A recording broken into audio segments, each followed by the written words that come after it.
Bonjour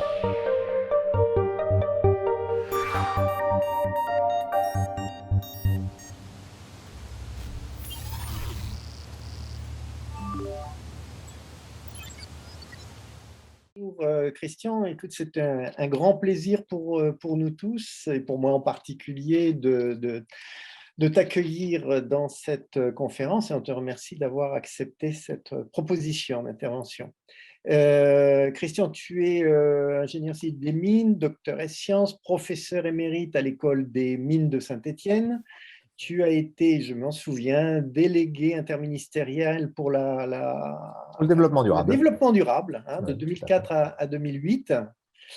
Et tu présides l'association Construction 21, qui est un média international sur la construction durable et la ville durable. Présent, ça c'est tout à fait notable, non seulement en Europe, mais dans plusieurs autres pays, 11 pays en tout, en Afrique, au Maroc, si ma mémoire est bonne, et puis en Asie. Et je me souviens de ce moment mémorable où tu as été invité à la China Academy of Building Research pour inaugurer ce chapitre chinois de ouais, construction tout à fait, 21. tout à fait. Et tu présides aussi le pôle, l'association de pôle éco-construction. Éco-conception, conception, on est plus Conception, orienté. Oui, là. éco-conception, D'accord. exactement, qui est je traduis là directement de l'anglais, un centre un centre national français sur l'éco-conception et la performance, hein, c'est ça, Oui, sur oui, l'ensemble par le cycle de par vie, le tout cycle à de fait. vie. Voilà. Eh bien, je vais te laisser la parole pour présenter les feuilles de route de l'Alliance mondiale pour le bâtiment et la construction, la Global ABC, l'enjeu du renforcement de capacité. Bien, à toi la parole. Très bien, merci beaucoup Bruno. Écoutez, c'est un grand plaisir d'être présent avec vous aujourd'hui. Alors effectivement, je vais vous présenter dans la demi-heure qui vient à la fois l'Alliance mondiale pour le bâtiment, la Global ABC, les feuilles de route internationales qui ont été élaborées dans ce cadre-là, internationales et régionales, mais surtout, et c'est mon propos, c'est finalement quelles sont les questions liées à la capacité, à la formation et à la capacité des acteurs à faire. Et je finirai par une présentation brève de la façon dont Construction 21 y contribue. Très rapidement, donc l'Alliance mondiale pour le bâtiment et la construction, donc la Global ABC, donc, est en fait une alliance internationale qui s'est constituée à l'occasion de la COP 21, à l'initiative d'ailleurs de la France, hein, puisque le secteur du bâtiment n'était pas dans les radars finalement au niveau des questions climatiques, alors que quand on considère l'ensemble du secteur, incluant, et on reviendra dessus tout à l'heure, les matériaux, on fait quand même 40% de l'impact sur l'effet de serre. Donc, il y avait là un décalage que donc la Global ABC envisage de combler. Donc, l'idée, c'est à la fois de travailler avec les processus politiques clés au niveau international et encourager donc tout le secteur à atteindre non seulement les objectifs climatiques de Paris, mais aussi les objectifs de développement durable. Et donc, pas simplement le climat, mais aussi la question du développement durable, puisque évidemment, dans le domaine de l'habitat la question sociale est évidemment essentielle. Hein, donc, je rappelle, hein, ce secteur est 5% des émissions donc, de gaz à effet de serre liées à l'énergie, au procédé. Donc, c'est en même temps aussi non seulement un secteur clé, mais c'est un secteur où on peut effectivement agir pour aller dans cette réduction massive des gaz à effet de serre. Qui fait partie, hein, c'est une alliance mondiale, donc c'est une coordination volontaire entre différents processus. D'abord, des organisations internationales, donc c'est le programme des Nations Unies pour l'environnement qu'on assure le secrétariat. L'Agence internationale de l'énergie apporte un soutien très, très important, et notamment dans toutes ces questions de feuilles de route, puisque c'est l'agence qui dispose de toutes les statistiques et de tous les éléments factuels au niveau global. Mais aussi, on voit l'IRENA, donc l'Organisation internationale sur les énergies renouvelables, UN Habitat, la Global Environment Facility, hein, donc un certain nombre d'organismes qui finalement connectent bien ce processus de la Global ABC dans les grands processus. Le partenariat de Marrakech, qui est un processus sur les modes de consommation et de production, les objectifs de développement durable de l'agenda 2030, et puis le nouvel agenda urbain. Donc, on est vraiment, l'Alliance est connectée au niveau global. Un certain nombre de pays, il y a une trentaine de pays qui sont membres. Évidemment, la France, on est fait le co-chair de cette initiative. Mais il y a un certain nombre d'autres pays. Vous voyez en vert ici, en bleu, pardon, les pays membres et aussi en vert ceux qui à la fois sont membres ou une association, une organisation participante, puisqu'il y a 72 membres non étatiques du monde entier, avec quelques organisations françaises d'ailleurs, et Construction 21 International en fait partie, bien entendu, de cette initiative. Alors, cette initiative a permis de rédiger un certain nombre de documents essentiels auxquels je vous renvoie bien volontiers. Hein, vous le trouvez très facilement sur le site de l'Alliance de la Global ABC. D'abord, une feuille de route donc, pour la construction 2050, hein, qui vise en fait de donner les voies qui permettent d'atteindre le zéro carbone en 2050, hein, qui est évidemment l'objectif de Paris. Je donnerai quelques éléments pratiques sur cette feuille de route et les éléments constitutifs de cette feuille de route. Et puis une déclinaison dans les 3 grandes régions en développement, hein, donc puisqu'il y a aussi une part importante de cette activité qui est tournée vers l'accompagnement des pays en développement.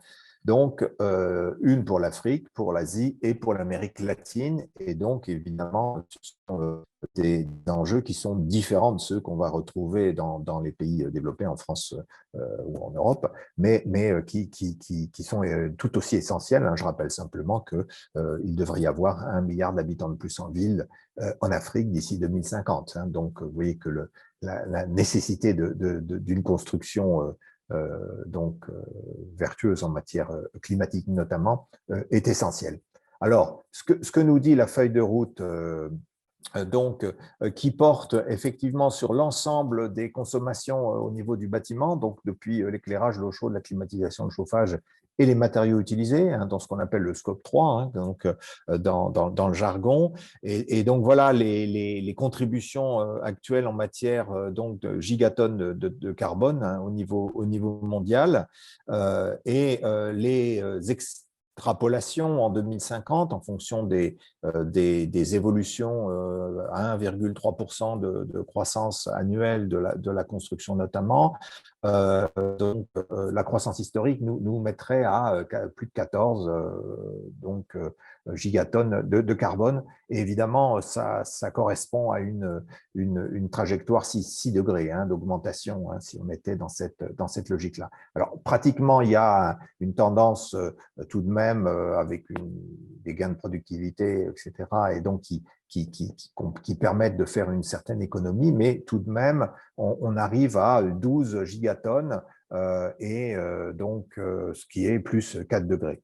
Alors là, la feuille de route propose d'atteindre ce quasiment zéro carbone, hein, en laissant un peu de place pour des puits, mais en 4 grandes parties. Les 2 premières qu'on considère finalement l'enveloppe, qui est le périmètre classique en matière de consommation d'énergie. Donc, d'une part, les bâtiments énergie positive, là c'est sur le neuf. 2, les rénovations profondes, donc là ça concerne évidemment plus les pays comme l'Europe où le taux de renouvellement de la construction est relativement faible. Et puis au-delà, l'alimentation énergétique bas carbone, donc c'est des apports énergétiques renouvelables. Et puis enfin les matériaux bas carbone, qui finalement contribue presque pour un tiers dans cet objectif-là. Alors j'insiste un peu là-dessus parce qu'en France aujourd'hui, sur la rénovation, qui est évidemment un des enjeux importants, la question des matériaux n'est pas pour l'instant dans le scope en France. Et donc pour revenir donc à ce niveau international, on voit bien qu'il y a là, je dirais, des ambitions à la fois importantes, mais qui se déclinent dans différents domaines et pas simplement celui de la construction. Alors là, la Global ABC envisage, pour accompagner les pays, un certain nombre d'éléments de politique qui permettent d'atteindre cela. Alors, il y a d'abord toutes les questions liées à la planification urbaine, parce qu'évidemment, c'est un élément important alors, bien que la question des transports ne fait pas partie du scope de la Global ABC, mais c'est aussi des impacts. Mais donc la planification urbaine, la capacité des collectivités finalement à accompagner cette transition, les nouveaux bâtiments, les bâtiments existants, donc ça c'est assez classique, toutes les opérations liées à la construction, donc c'est toute la gestion de ces opérations de construction, les appareils et les systèmes utilisés dans le bâtiment, les matériels, les matériaux, et une question aussi qui est très importante, c'est la résilience, hein, c'est-à-dire c'est la capacité qu'a le bâtiment à, je dirais, être absorbé ou à ne pas être impacté par les événements climatiques extrêmes vers lesquels malheureusement on s'oriente en partie. Et puis, pour nos pays, ça va être le confort d'été, hein, par exemple, qui est une question importante. Et évidemment, dans les pays en développement, donc ces questions sont essentielles. Donc la question de la résilience est quand même un objectif important. Et enfin, les énergies propres. Et puis derrière tout ça, il y a tous les supports en fait qui permettent d'atteindre cela. Donc voilà un peu les activités politiques proposées, les coopérations qui sont proposées par l'Alliance mondiale pour le bâtiment pour atteindre ces objectifs dont on a parlé. Il n'est pas question de lire l'ensemble de ce document.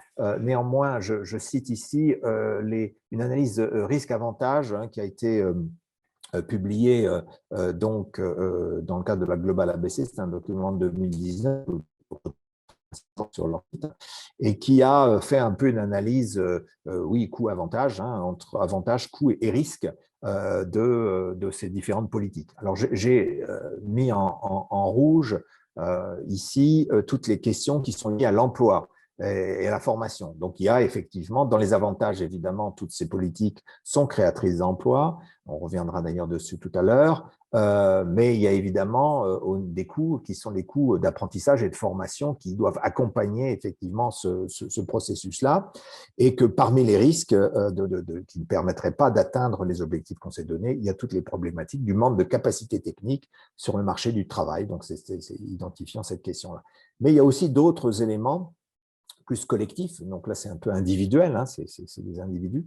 Il y a aussi la question que je vais appeler ici gouvernance et réseau, hein, que j'ai mis en bleu, qui sont les problématiques au niveau gouvernemental des politiques, des problématiques d'intégration verticale et horizontale, c'est-à-dire les intégrations entre le niveau national et local, entre les différentes collectivités.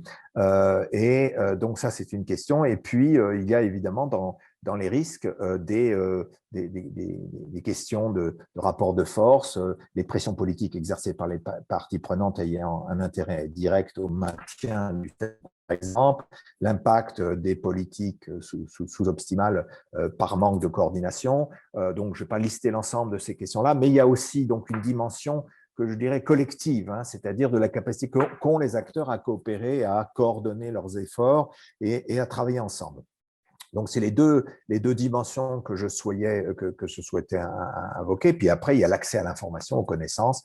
Donc, le manque d'information et de sensibilisation des parties prenantes, les faibles bases de preuves, le manque d'application des codes et des normes, tout ceci, donc c'est une question d'accès à l'information. Donc, quand on quand on considère le problème de la mise en œuvre de tout ça, donc il y a les mesures dont j'ai parlé tout à l'heure, mais il y a effectivement toutes ces questions à la fois de formation individuelle, de connaissances, les questions collectives de gouvernance et de travail collectif et de coopération entre les acteurs pour obtenir ces résultats, et puis directement l'accès à la connaissance partagée. Donc voilà un peu je dirais le résultat de cette analyse coût-avantage et qui montre qu'il y a effectivement des questions liées au travail, à la coopération entre les différentes parties prenantes.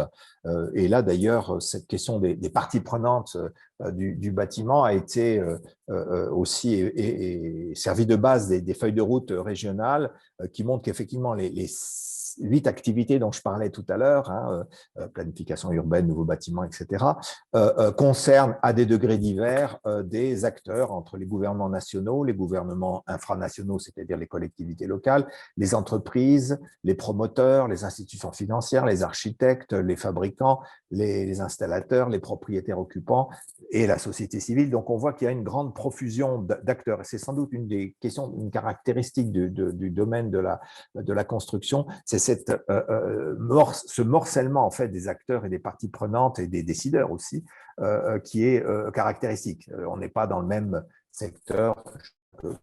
Quelques grands groupes donc vont maîtriser certaines nouvelles technologies et passer à la voiture électrique. Mais là, on est dans des questions qui sont gérées avec un nombre très restreint d'acteurs. C'est vrai aussi pour le numérique. Dans le domaine de la construction, c'est complètement éclaté. Donc, c'est une question aussi en tant que telle. C'est comment à la fois avoir accès à ces acteurs et comment les mobiliser, leur donner les informations et les capacités d'agir. Donc, dans les feuilles de route donc régionales, il est aussi identifié vraiment cette question de la formation, le renforcement de capacité, un domaine tout à fait donc identifié, avec à la fois les formations au sein du gouvernement, la formation des professionnels, des fabricants de produits, de matériaux, etc. Mais ce domaine n'est pas, je dirais, très développé. Donc, je finis, et donc c'est à cela que je vais occuper la deuxième partie de mon propos, c'est essayer de tracer un peu qu'est-ce que c'est ce renforcement de capacité, comment on peut y contribuer. Dernier point, là, je tire ça, c'est aussi un document que je vous c'est l'Agence internationale de l'énergie qui a publié un document en 2020 sur justement la relance verte, donc la relance durable, donc au niveau international. Donc c'est un rapport intéressant, récent, et puis surtout il est intéressant parce qu'il est vraiment actualisé. Et donc parmi les données qu'on y trouve, on trouve ici les coûts de réduction des gaz à effet de serre avec, vous voyez, selon les types, entre l'énergie hydraulique, le nucléaire, la prolongation du nucléaire, ici les biocarburants, etc. Enfin, il y a toute une liste de sujets avec des coûts estimés. Donc, vous voyez, par exemple, le captage et le stockage du carbone, dont on parle un peu, parce que c'est un puits potentiel, on est quand même aujourd'hui à pas loin le coût minimal, c'est moins de $100 par tonne de carbone. En revanche, quand on regarde la rénovation et les nouvelles constructions, ici, ce que j'ai indiqué ici, vous voyez, il y a une distribution des coûts et avec une distribution autour de zéro. D'ailleurs, la moyenne est un peu négative, c'est-à-dire qu'on gagne de l'argent, hein, donc les économies d'énergie payent en partie cette question-là, mais avec une distribution du surcoût ou du faible coût. Alors, je me suis rapproché d'ailleurs de l'agence parce qu'en fait, leurs données, c'est des données vraiment sur des technologies, je dirais, un peu isolées. En revanche, évidemment, quand on a des ambitions de rénovation profonde, par exemple, les coûts sont plus élevés. Mais je dirais, la vraie question qui se pose ici, c'est comment identifier vraiment les solutions les moins chères, les plus efficaces et les diffuser. Donc, c'est ce côté de cette innovation collective, et c'est à cela d'ailleurs que Construction 21, mais je le détaillerai un tout petit peu après, Construction 21 cherche à contribuer à ça, c'est participer à cette identification des solutions et partir donc vers cette innovation qui peut avoir lieu. Deuxième volet de cette question de lutte contre l'effet de serre, c'est le contenu en emploi. Et c'est là où on voit que le bâtiment, les nouveaux bâtiments comme la rénovation, grosso modo en investissement par million de dollars, c'est là où on crée le plus d'emplois. Donc, vous voyez, quand on est autour de 15 emplois par million de dollars, 15 emplois créés, alors que dans les autres domaines, on est quand même en dessous de 10, voire de 5. Et donc, c'est quand même un élément important pour finir donc de cette question de la construction du bâtiment, c'est à la fois l'importance de la ressource humaine, l'intérêt que l'on a en termes d'emploi, mais une question d'accès à la connaissance, une question de capacité de formation.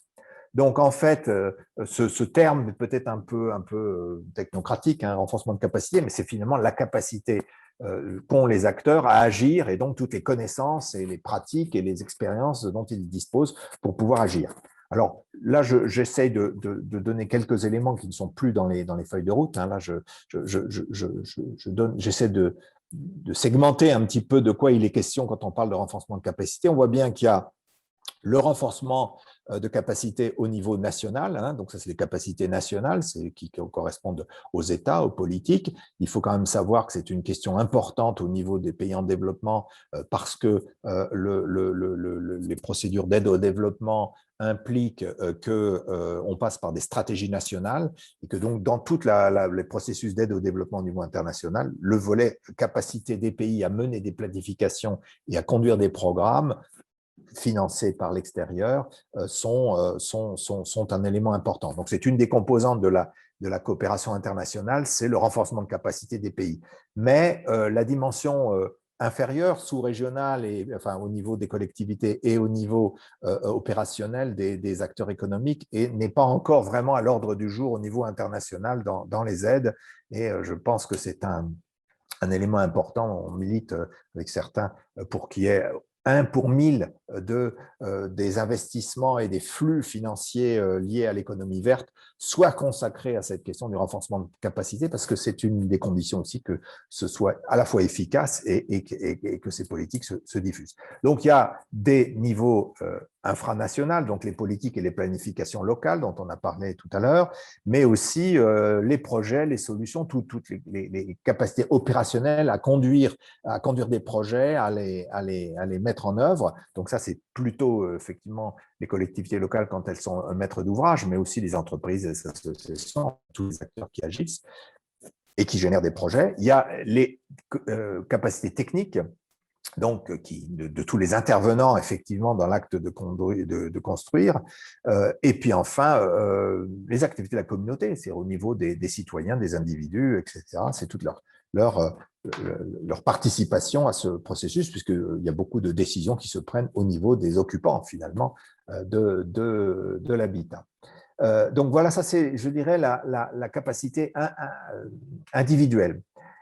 Pour parler de capacité collective, là je cite un travail qu'on avait fait pour la francophonie il y a quelques années. Malheureusement, je n'avais pas réussi à trouver les financements à l'époque, on était peut-être un peu tôt, et qui parlait, enfin envisageait qu'au niveau des territoires, au niveau, alors là on était plutôt sur les questions d'énergie renouvelable, mais on retrouve la même chose pour le bâtiment, c'est au niveau des territoires d'arriver à combiner en fait des activités de recherche-développement, des activités de formation initiale, formation diplômante, les capacités aussi d'observation, d'évaluation, de retour d'expérience sur le territoire, la mise en œuvre de projets qui génèrent des connaissances locales et partagées, la veille, l'intelligence économique, l'expertise, enfin tout un certain nombre de processus, mais qui seraient liés vraiment à la réalisation concrète. C'est-à-dire qu'on voit bien qu'aujourd'hui, et notamment dans les pays en développement, les caractéristiques locales, les ressources locales, la construction en terre, les ressources en termes de matériaux biosourcés, les ressources en matière de matériaux recyclés, par exemple, toutes ces questions ou les conditions climatiques locales font que évidemment il y a des connaissances territoriales et que donc c'est celles-ci qui doivent participer à l'innovation. Donc d'une certaine façon le changement c'est finalement la création d'un système d'innovation locale qui permet de mettre ensemble les acteurs. Donc, il y a vraiment une dimension dans la capacité, une dimension individuelle de formation, d'accès à la connaissance, mais aussi des processus collectifs au niveau des territoires qui permettent effectivement de maîtriser ces évolutions. Et ça n'est pas simplement un cadre juridique national qui va permettre de faire ça, c'est bien aussi toute une intelligence collective au niveau des territoires. Donc voilà un peu je dirais l'objectif. Donc dans cette construction 21, actuellement, on essaye de trouver des territoires expérimentaux pour conduire ce genre de processus et notamment d'identifier évidemment sur les territoires les bonnes pratiques et les activités. Donc là, je vais conclure et finir en donnant quelques éléments sur comment Construction 21 aborde ces questions-là. Donc, Construction 21 est le média social de la construction de la ville durable. Alors, quand on dit ville durable, on est construction, écoquartier et puis infrastructure urbaine. Hein, et on se rend compte que tout ceci est très lié de façon systémique et donc il y a une certaine cohérence à regarder ces questions ensemble. Et donc, ce qu'on souhaite faire, c'est de se mettre au service de ces feuilles de route de l'Alliance mondiale pour le bâtiment et on va démarrer donc par la création de chapitres en Afrique de l'Ouest et en Afrique centrale. Hein. On est déjà présent Bruno le disait tout à l'heure, en Afrique du Nord, à travers le Maroc. On l'a été en Algérie, notamment en ouvrant le chapitre avec une association qui est le LER20, donc les régions pour le climat, hein, qui a été impulsé par Arnold Schwarzenegger. Et donc, on avait lancé d'ailleurs le chapitre en Algérie avec Arnold Schwarzenegger lui-même, ce qui avait une certaine tenue, si j'ose dire. Donc, mais pour l'instant, il y a quelques flottements en Algérie, donc le chapitre ne fonctionne pas. Mais globalement, donc on est présent et on va s'investir en Afrique de l'Ouest, en Afrique centrale, avec tous les partenariats qui vont bien avec ça. Alors, quel est l'objectif opérationnel de Construction 21?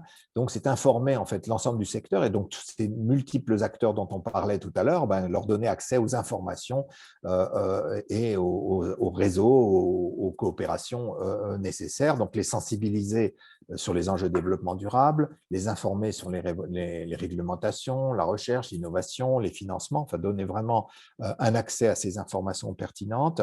Les inspirer aussi en partageant des bonnes pratiques, donc avec donc l'identification des solutions et des projets exemplaires. Je donnerai un élément là-dessus tout de suite après. Faciliter l'accès à des formations. Donc, on a des bases de données de formation, au moins pour l'instant en France, par exemple. Donc, on peut trouver très facilement les formations adaptées à telle demande, dans telle région, à tel moment. Tout ceci est accessible grâce à Construction 21. Donc, on cible en fait tous les professionnels, les décideurs. Alors, de façon concrète, c'est un portail. Donc, on a des actualités, des dossiers spécifiques. Donc, avec les membres, on génère un certain nombre de dossiers thématiques. On accède à des vidéos, des communautés en ligne, avec 3 grands domaines. Un domaine base de données de formation, donc j'en ai parlé tout à l'heure, donc l'accès au calendrier de formation. Une base de solutions, et ça, c'est un peu le cœur, l'originalité de Construction 21, c'est vraiment de donner accès à des cas, mais décrits de façon extrêmement approfondie, donc ce qui permet d'une certaine façon de les adopter plus facilement, parce qu'on a à la fois le contenu technique, mais aussi les acteurs qui l'ont fait, et donc on peut les contacter et les mobiliser. Donc, c'est vraiment une diffusion des innovations. Et puis, à travers un système de concours, je donnerai 2 éléments après sur les awards, donc les concours. Et puis, on a évidemment tous les participants donc sont inscrits sur la plateforme. Donc, on a un annuaire, hein, donc des individus, des entreprises, des réseaux. Donc, on a actuellement 38 000 membres inscrits sur Construction 21, dont enfin, plus de 1000 entreprises. Et les acteurs peuvent se connecter, participer ensemble à des communautés ou même créer des relations bilatérales comme un réseau social, comme LinkedIn ou autre.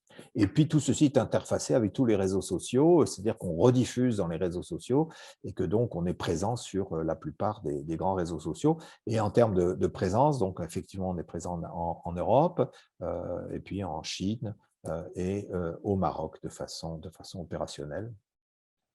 Alors, pour finir, l'idée vraiment qu'on a, qui structure la colonne vertébrale finalement de tout ça, c'est comment partir des solutions innovantes et les plus performantes, les identifier et les sélectionner, donc de façon collective, notamment à travers les awards, et puis de diffuser ces solutions éprouvées, celles qui sont efficaces, et donc à travers un certain nombre d'outils, donc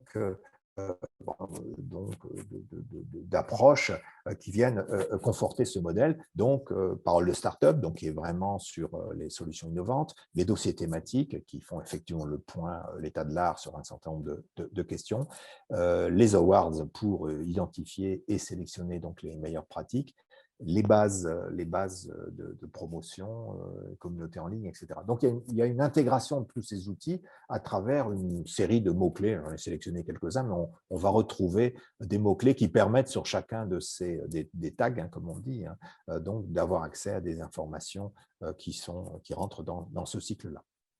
Alors, pour finir, nos bases de données, hein, donc aujourd'hui, on a dans les bases donc près de 800 bâtiments, constructions, 81 quartiers et 84 infrastructures et services urbains qui sont décrits. Vous voyez qu'on en retrouve un peu dans le monde. Alors évidemment, on a une concentration plus forte en Europe. En Chine, bon, on a notre chapitre en Chine qui, eux, font un premier écrémage, donc, alors que nous, on cherche à avoir une collecte un peu massive en France dans le cadre de nos awards et ensuite les juger. Les Chinois on présente au niveau international un nombre plus limité de projets, mais on a quand même une vision de ce qui se passe en Chine. Mais vous voyez, on est aussi, on a des pays, pardon, l'Afrique, et là on va réinvestir. Vous voyez, le Maroc, on était à une trentaine ici de projets. On va insister, on va développer ici en Afrique de l'Ouest et en Afrique centrale. Il y a quand même pas mal de cas, je dirais, en Amérique latine, mais voilà, on ne couvre pas encore le monde entier, mais on est engagé vers cela. Alors, pour finir, le système des awards est assez intéressant parce qu'il nous permet à la fois de collecter donc des cas à travers l'inscription pour un concours et puis de les évaluer. Donc, il y a des jurys, il y a un certain nombre de ceux qui assistent à cette conférence sont membres de nos jurys, on fait émerger ainsi des solutions. Donc, le concours est ouvert gratuitement à tous les professionnels. Il couvre les bâtiments, les quartiers, les infrastructures exemplaires et on les promeut. Alors cette année, on a collecté au niveau international 180 projets qui couvrent 37 pays. En général, on est sur ce genre de processus, on est autour de 4 millions de vues, hein, rien que sur ces cas-là. On a effectivement un certain nombre de partenariats médias qui nous permettent de rediffuser les pratiques.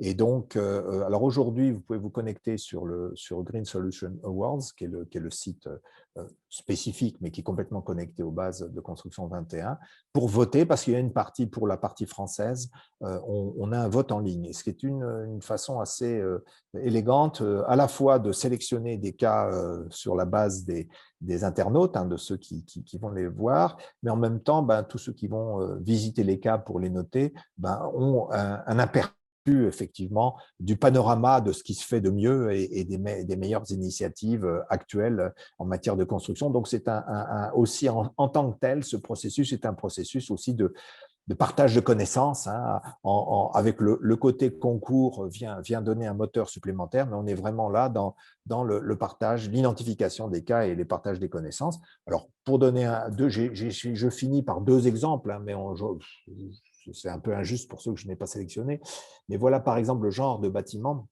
Donc, il se trouve que là, c'est une rénovation donc, dans le milieu industriel qui est assez exemplaire, puisque le bâtiment d'origine était en 1970. Je ne vous montre pas l'ancien bâtiment, il était assez hideux, mais là, on a une initiative qui est de haute performance et donc qui a été prônée, enfin, a été lauréat France, donc y compris d'ailleurs pour le bas carbone.